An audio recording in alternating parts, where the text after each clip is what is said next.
warahmatullahi wabarakatuh. Selamat siang, salam kompak, salam sehat, salam sejahtera bagi kita semua. Kader-kader Posyandu Desa Jatintalasa yang saya cintai, hari ini kita sudah mendapatkan 2 materi, dan selanjutnya kita memasuki materi ketiga. Sebelum penyajian materi, mengingatkan kembali kepada seluruh peserta pelatihan untuk aktif dalam menyimak, mencermati, sehingga apa yang disampaikan oleh pemateri terkait dengan ketugasan kita sebagai kader Posyandu yang melayani masyarakat di basis. Oleh karena itu, momen ini harus digunakan dengan sebaik-baiknya, karena agenda kegiatan pelatihan yang didesain oleh pemerintah desa di bawah permintaan Ketua Tim Penggerak PKK agar supaya kegiatan untuk Posyandu diagendakan setiap tahunnya, dan alhamdulillah sudah terlaksana di kesempatan ini, sehingga kami berharap teman-teman atau kader-kaderku yang saya sangat cintai, sayangi, mengikuti untuk menambah ilmu dan potensi kita di dalam melayani masyarakat, kemudian di dalam melayani balita-balita kita yang ada di bawah, termasuk wanita hamil atau lansia yang ada di bawah. Di sini sudah ada Pak Karni pembicara kita sudah sama-sama kenal dan tidak asing lagi. Dia pun walau tanpa pelatihan seperti ini, dia tetap mengedukasi kita karena memang bidang beliau. Beliau adalah Ibu Astia SKM MKes, kemudian Posyandu. Beliau juga ini ketua Pokja 4 di Posyandu di kecamatan tingkat PKK. Tetapi terkait dengan Posyandu seluruh wilayah kerja di Kecamatan Palanga, beliau yang sering melakukan edukasi dan pelatihan yang memang kita sudah kenal dengan baik. Oleh karena itu kita berikan waktu dan kesempatan kepada beliau, dan kami harapkan tetap mencermati dan bertanya langsung apa yang masih tidak dimengerti dan apa yang tidak dimengerti terkait dengan tugas. Jadi jangan keluar ya nanti kebablasan terkait dengan tugas-tugas sebagai kader Posyandu. Waktu dan tempat kepada narasumber kami persilakan, dan kita sambut dengan tepuk tangan yang meriah.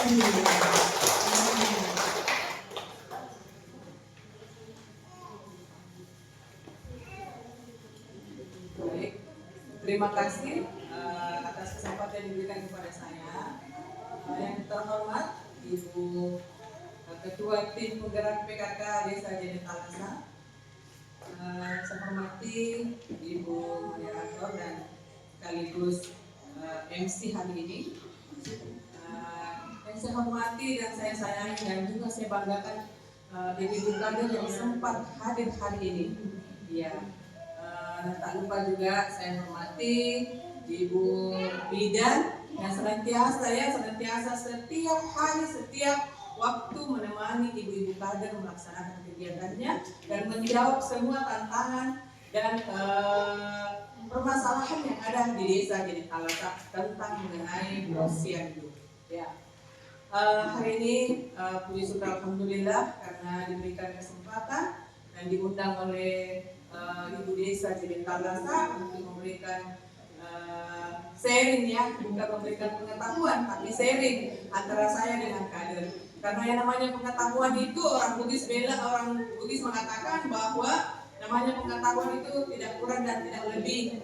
Ada yang saya tahu belum tentu kita tidak tahu. Begitupun saya, ada yang kita tahu belum tentu saya tahu. Karena pengalaman kita yang luar biasa, ya, ibu-ibu kader, kalau untuk melakukan pelayanan di desa itu sangat luar biasa, ya, ibu kader yang mengetahui semuanya, karena merupakan ujung tombak yang namanya pelayanan kesehatan masyarakat yang ada di desa.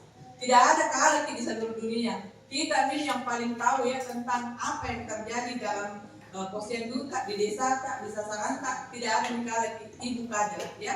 Tepuk tangan dulu untuk ibu kader. Oke. Assalamualaikum warahmatullahi wabarakatuh. Perlukah saya perkenalan lagi? Adakah kader baru? Ada yang baru bergabung lagi? Ada, ya? Ada 1 orang, 2 orang, ya? Ya, tapi kayaknya tidak asing di muka saya dan suara saya kepada ibu-ibu sekalian yang ada di sini ya. Tapi tidak apa-apa ya, namanya kita baru bertemu, mungkin kita lupa atau ada jarak antara saya dengan kita. Nah, kalau sudah perkenalan, biasanya sudah tidak ada jarak lagi di antara kita ya. Jadi supaya apa yang saya sampaikan tidak menjadi beban, dan pada saat saya berbicara tidak lagi menjadi sesuatu yang kayak menegangkan. Jadi kalau saya membawakan materi atau sharing dengan ibu-ibu kader, silahkan santai-santai saja, jangan tegang, silahkan ya, senang, bahagia ya, supaya mudah mencerna apa yang kita sampaikan hari ini. Baik, nama saya Astia cukup pendek ya, cuma 6 huruf saja. Ya, kemudian tugas saya di Puskesmas Palangga itu adalah sebagai promosi kesehatan. Jadi memang tugas saya adalah bagaimana caranya mengubah mindset dari ibu-ibu, dari anak-anak, bapak-bapak, kakek-kakek, dan seluruh lapisan masyarakat dari tidak mau berperilaku sehat menjadi mau, ya. Walaupun itu namanya perubahan perilaku sangat lama ditunggu. Ya, bertahun-tahun kita tunggu itu perubahan perilaku dari seseorang karena mindsetnya dulu harus dirubah ini di semua di sini. Jadi dari tidak mau menjadi mau, ya. Itu yang harus ada di mindset seorang kader, ya. Seorang kader itu harus memiliki mindset bahwa saya harus merubah pikiran sasaran saya, baik dari usia produktif, remaja, lansia, semua harus kita rubah mindsetnya menjadi tidak mau berpartisipasi datang ke posyandu menjadi mau dan senang ke posyandu. Ya, itu yang paling is okay untuk seorang kader. Ya, jadi jangan mungkin tadi Belina sudah menyampaikan bagaimana beretika, tapi jangan sekali-kali ada dalam pikiran kita sebagai kader bahwa ibu itu sasaranku tidak mau datang, jangan Tommy modal, jangan Tommy datang kalau tidak mau.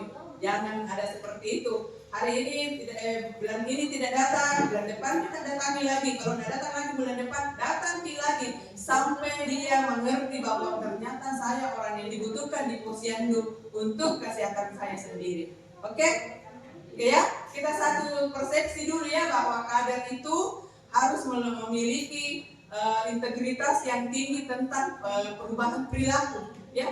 Dia harus bagaimana caranya bisa merubah orang lain dari yang kita pikirkan menjadi yang dia pikirkan juga, ya.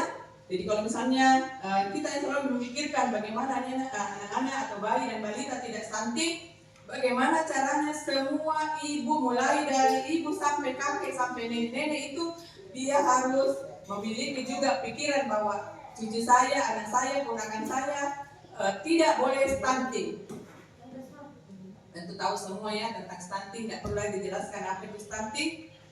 Ya, bagaimana ibu? Sudah ya?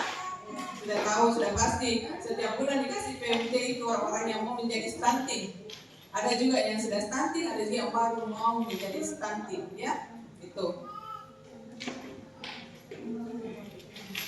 Ya, rasanya tidak enak ya kalau tidak berdiri dulu nih supaya lurus-lurus juga urat-uratnya selalu duduk ya.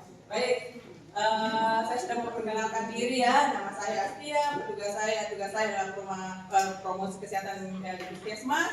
Ada juga tugas saya itu yang agak berat juga ini, yaitu UBM, upaya berhenti merokok. Nah ini berat sekali bagi saya karena perokok itu adalah orang yang paling susah diubah mindsetnya karena sudah mendarah daging nih. Di otaknya itu merokok itu dia bisa mengeluarkan sesuatu yang imajinasi deh. Padahal pada saat dia merokok itu dopaminnya keluar. Dopamin itu keluar pada saat merokok. Pada saat tidak merokok maka hilang dopaminnya, yang ada perintah untuk membakar rokok lagi, merokok lagi sampai rokok itu menyebabkan dia menjadi sakit. Ya, sudah sampai di situ ya. Kita mulai dari posyandu. Katanya tadi saya tanya ini posyandu apa yang kita mau bahas? Menurut dari bidan, katanya ini posyandu yang biasa saja Kak, karena masih ada kader baru. Tapi tidak apa-apa ya, kita singgung lagi tentang pengelolaan posyandu di ILP. Jadi ILP ini bukan barang baru. Ada berapa kali saya datang ke posyandu untuk menjelaskan tentang ILP ini. Ada yang pernah mendengar tentang ILP? Tentang ILP juga dijelaskan oleh Ibu Ajitini ya? Ya, oke. Jadi posyandu ILP itu integrasi layanan primer. Jadi layanan primer maksudnya itu bagaimana itu posyandu semua terintegrasi. Kalau dulu yang namanya posyandu konvensional, posyandu hanya melayani satu siklus kehidupan, yaitu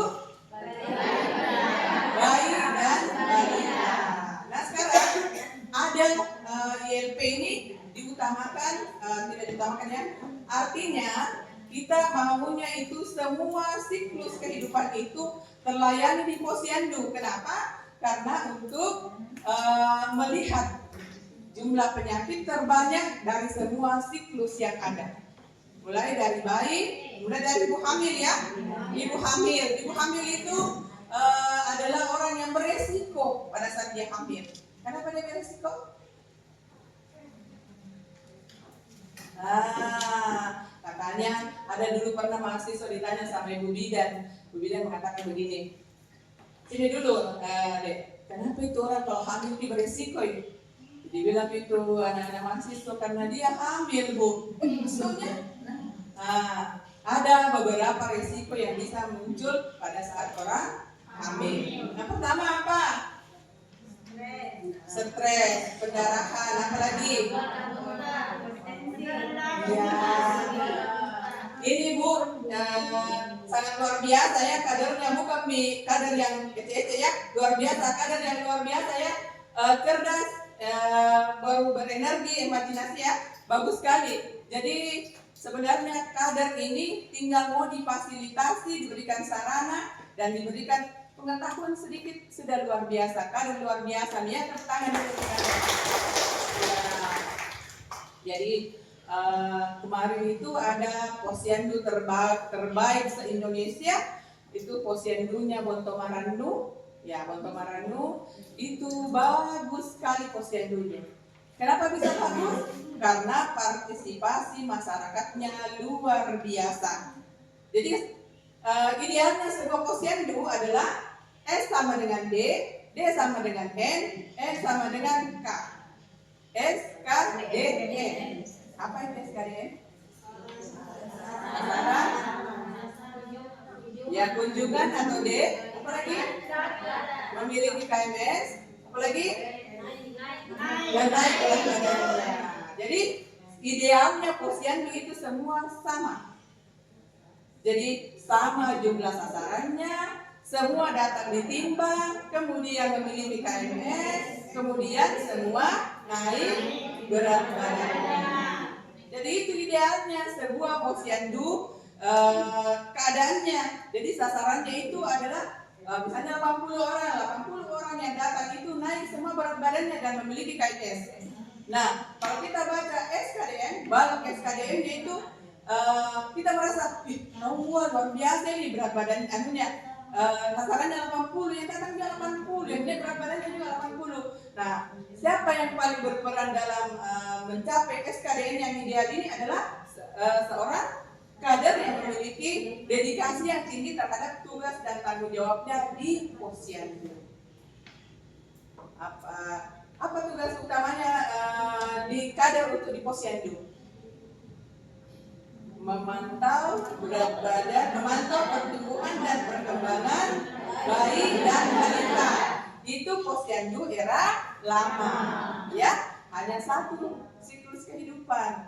Nah sekarang bagaimana caranya semua siklus kehidupan mulai dari ibu hamil, bayi dan balita, remaja, usia produktif sampai lansia, semua ada di posyandu tak sesuai dengan jumlahnya. Ada enggak yang bisa begitu? Bagaimana caranya? Ada triknya. Ada triknya ya. Ini kita lihat dulu ya. Siklus hidup sebagai fokus integrasi pelayanan kesehatan sekaligus sebagai fokus penguatan promosi dan pencegahan. Nah ini promosi itu artinya bagaimana caranya merubah tadi ya, message seseorang menjadi dari tidak mau menjadi mau. Itu adalah promosi. Bagaimana caranya orang datang ke posyandu, orang datang karena dia butuh posyandu, bukan karena dia didatangi oleh petugas kesehatan atau didatangi oleh kader, bukannya, tapi karena memang dia butuh posyandu. Bagaimana caranya supaya orang-orang butuh sama kader? Ya, yang pertama adalah bagaimana kader itu memberikan penjelasan bahwa setiap bulan itu bayi dan balita harus terpantau pertumbuhan dan perkembangannya, begitupun remaja, begitupun ibu hamil, begitupun lansia, ya, dengan usia produktif juga. Ya. Ada yang tahu tidak? Ada yang bisa menjelaskan berapa umur mulai dari bayi sampai umur lansia? Ada? Berapa umurnya dibilang bayi? 0 sampai 6 bulan, 0 sampai 11 bulan. Yang benar mana? Ya, kemudian kalau misalnya dia usia produktif,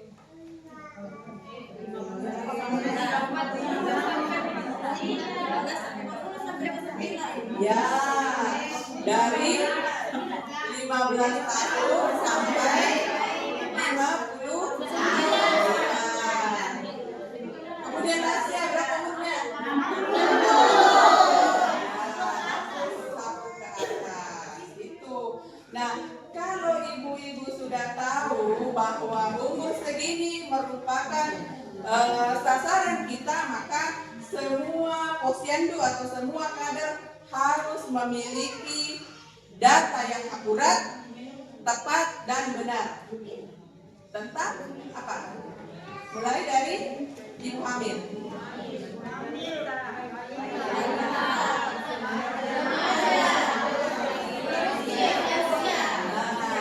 Ini yang harus pas, tepat, ada data di posyandu masing-masing. Tidak lagi jumlah ya, kita tidak membutuhkan jumlah. Karena kenapa? Kalau misalnya ada orang bertanya, ibu berapa jumlah bayi dan balita?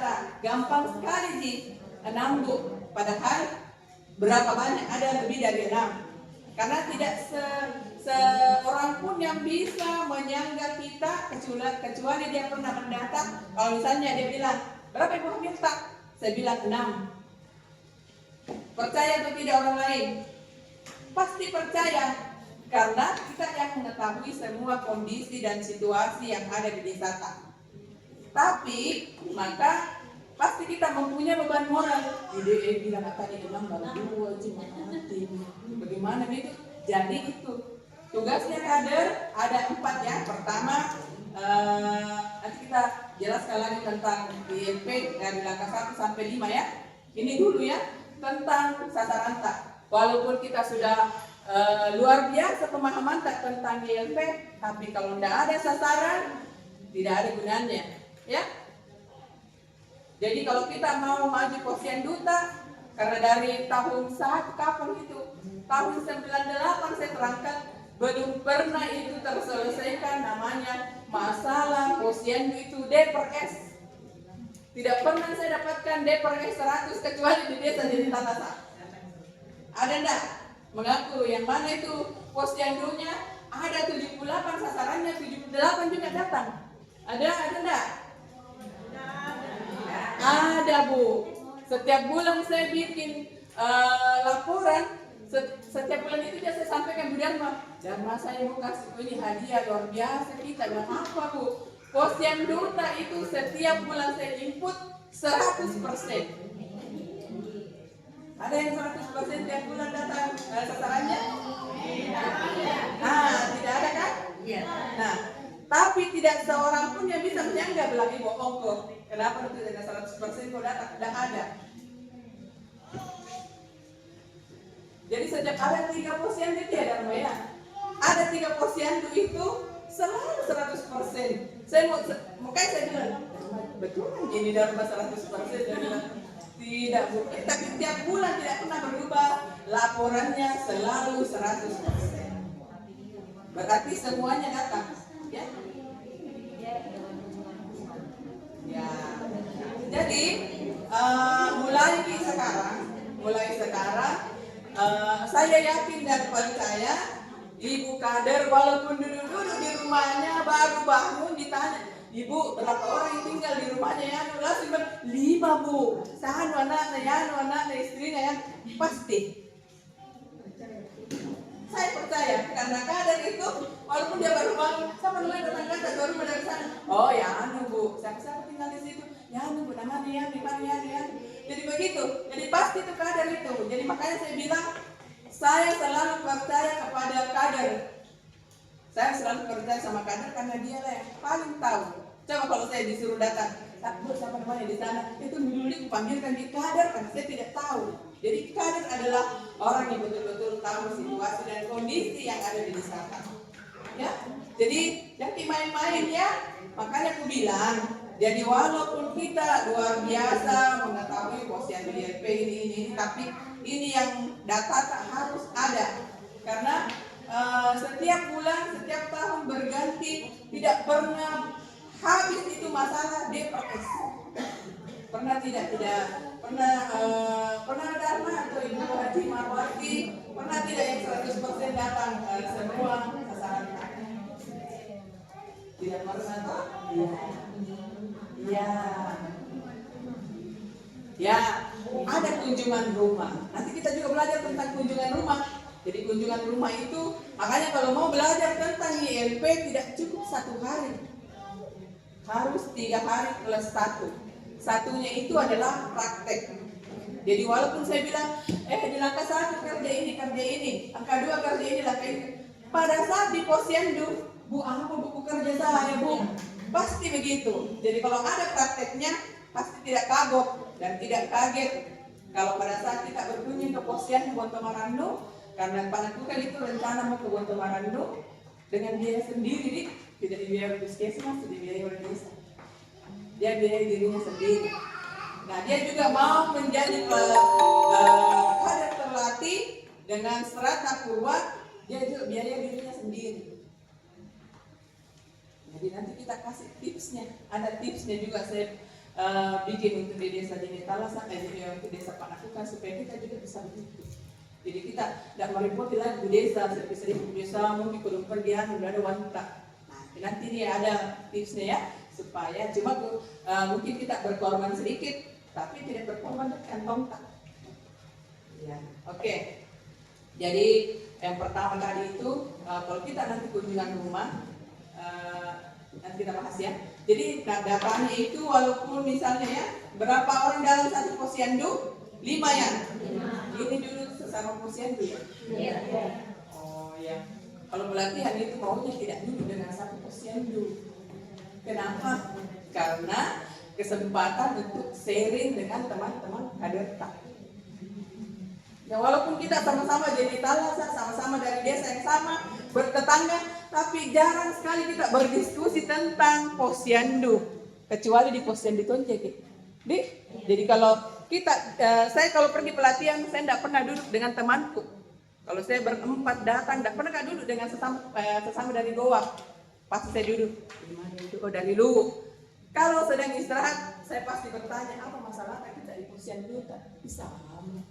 Berarti sama semua masalahnya semua seluruh Indonesia apa? Ya. Jadi orang Kemenkes juga selalu berpikir bagaimana caranya menciptakan posyandu itu betul-betul dibutuhkan oleh masyarakat. Iya. Lanjut. Nah ini setiap bulan hari buka posyandu. Nah hari buka posyandu itu sebelum hari buka dulu posyandu, hari 1 hari sebelum hari buka posyandu ya. Semua punya grup WhatsApp dengan sasarannya? Nah, alhamdulillah berarti banyak kemajuan ya. Dulu saya kalau mau kapal di posyandu tidak ada di WhatsApp dulu. Di jalan naik motor posyandu, bu penimbangan. Sekarang luar biasa nih di rumahnya nih kader ibu datang sebentar posyandu nih. Ibu besok posyandu ki datang di grup itu siapa yang bisa hadir? Nah itu di grup WhatsApp. Supaya bidannya juga tidak salah ambil vaksin, nah itu gunanya grup WhatsApp. Itu gunanya kita bikin grup. Jadi list memang nih siapa yang mau datang besok ke posyandu. Imunisasi apa? Jadi kader yang harus tahu semua itu. Ibu bidan tinggal ambil vaksin, datang ke posyandu menyuntik, sudah. Karena itu cuma tugasnya kalau tugas kesehatan. Memberikan pelayanan kesehatan. Kalau kader mulai dari A sampai Z, semua diurus oleh kader. Kebutuhan posyandu. Jadi sarana dan prasarana, nah, semoga saja disediakan oleh desa ya. Desa ada meja, ada kursi, nah, terus posyandunya, di posyandunya juga itu harus ada ruang tunggu yang menyenangkan bagi sasarannya. Ya, saya selalu menganjurkan supaya posyandu, misalnya posyandunya itu sasarannya ada lebih dari 100, saya selalu menganjurkan buka posyandu baru. Ternyata terkendala oleh kader yang mau bekerja dan kemudian gaji yang mau diberikan kepada kader yang baru lagi.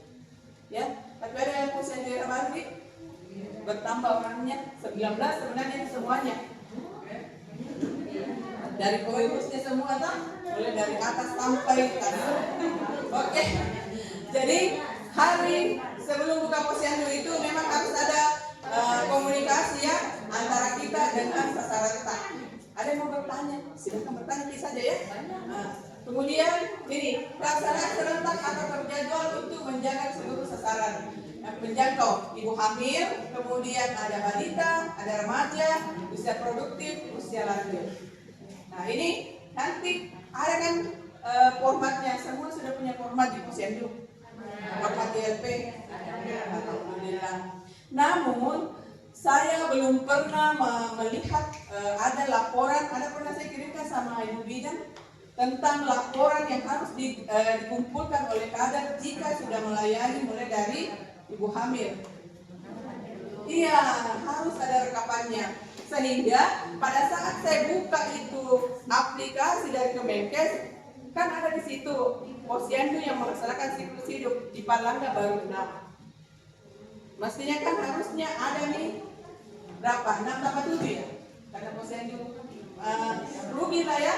Tapi ada yang sudah menginput di aplikasi? Belum ya?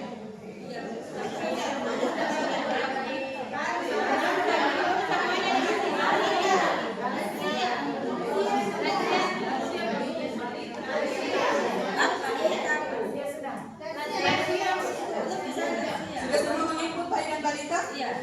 Baru nanti buka aplikasinya itu bagaimana itu kalau apa? Kenapa? Di sekolahnya. Oh iya. Iya. Jadi kalau kita sudah input, pernah dibuka kembali berapa yang sudah kita input? Tidak. Karena kemarin saya buka, saya sama Ibu Agustina buka, belum ada kader yang menginput kecuali Panakukang.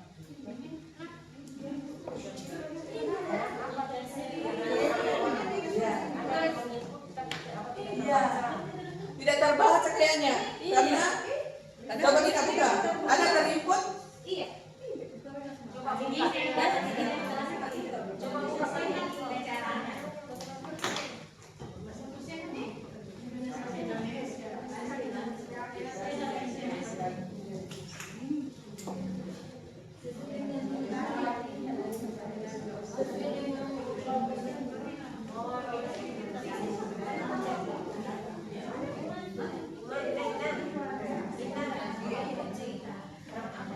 Jadi nanti ya, kalau kita buka ada di laptop, kemarin saya buka, bisa-bisa saya buka, saya mau lihat berapa yang terinput, ternyata cuma Panakukang yang menginput.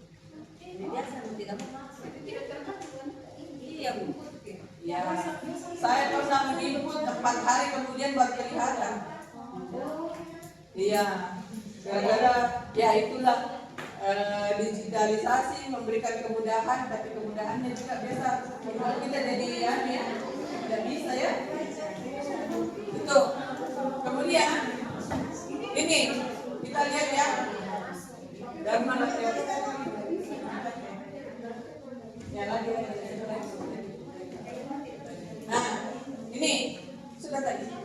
lanjut saja. Ini di luar hadir ke posyandu tadi kita mengatakan bahwa kalau tidak datang ke posyandu kita kunjungan rumah. Ada yang biasa kunjungan rumah? Iya.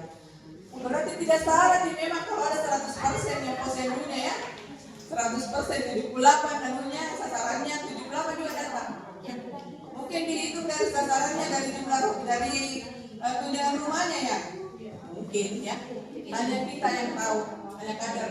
Kemudian seluruh siklus kehidupan, layanan kesehatan terintegrasi ibu hamil, balita, remaja, usia lanjut, dan produktif. Kemudian kunjungan rumah. Nah ini yang kunjungan rumah, alhamdulillah ya, alhamdulillah tahun lalu sebenarnya tahun 2025 dengan tahun depan, insya Allah ada kunjungan rumah dibayarkan oleh puskesmas. Insya Allah ya. Jadi satu kader itu berkunjung 2 hari, tapi 2 hari dibayarkan walaupun 10 hari di jalan. Jadi itu nanti. Kemudian pemberdayaan masyarakat survei mawas diri. Nah ini kunjungan rumah sama saja ya dengan survei mawas diri karena nanti hasil kunjungan rumah itu kita tahu. Ternyata di desa saya ternyata banyak yang ibu hamil tidak kontak dengan kesehatan. Ternyata banyak yang orang cacat atau disabilitas. Ada orang-orang yang merokok ternyata dia sudah sesak napas, tidak bisa bernafas di rumahnya. Ada orang tua yang tidak pernah berkunjung ke posyandu. Ada remaja yang merokoknya atau bahkan terlibat dengan obat-obatan terlarang. Lanjut dan lanjut deh. Ya ini ada 25 keterampilan dasar kader di bidang kesehatan. Nah inilah yang nanti semua kader harus menguasai 25 keterampilan kader yang ada. Jadi 25 keterampilan kader ya. Tapi tidak gini, sebenarnya semua sudah melakukan keterampilan kader ini sudah semua Mi. Karena yang ada adalah yang pertama adalah pengelolaan posyandu. Nah ini pengelolaan posyandu ini biasanya kalau ada kunjungan ibu bupati setengah mati Pokja 4. Ada Pokja 4 di sini? Tidak ada ya, Bu Dita ini. Semua posyandu diminta laporan, tidak ada posyandu yang lengkap datanya karena tidak melakukan pengelolaan posyandu. Yang pertama adalah tidak mencatatkan semua hasil posyandunya di buku SIM. Jangan jangan salah ya, buku SIM itu harus kita isi. Karena kenapa? Posyandu itu miliknya masyarakat dan dibiayai oleh PKK ya. Jadi PKK itu seharusnya ada memang di posyandu. Jadi itu ya. Yang pertama adalah kita harus mengisi buku SIPTA. Ada itu buku SIPTA semua? Apa? Sudah full ya? Kalau sudah full lapor cepat sama ibu desa supaya diberikan tip buku. Sudah bikin lapor? Belum? Yang sudah? Ada yang belum, ada yang sudah. Jadi ya? Sudah dilapor sama ibu desa. Sudah dilaporkan di desa. Oh ya. Di desa Panakupan juga itu buku SIP-nya dia bikin sendiri kadernya. Jadi dia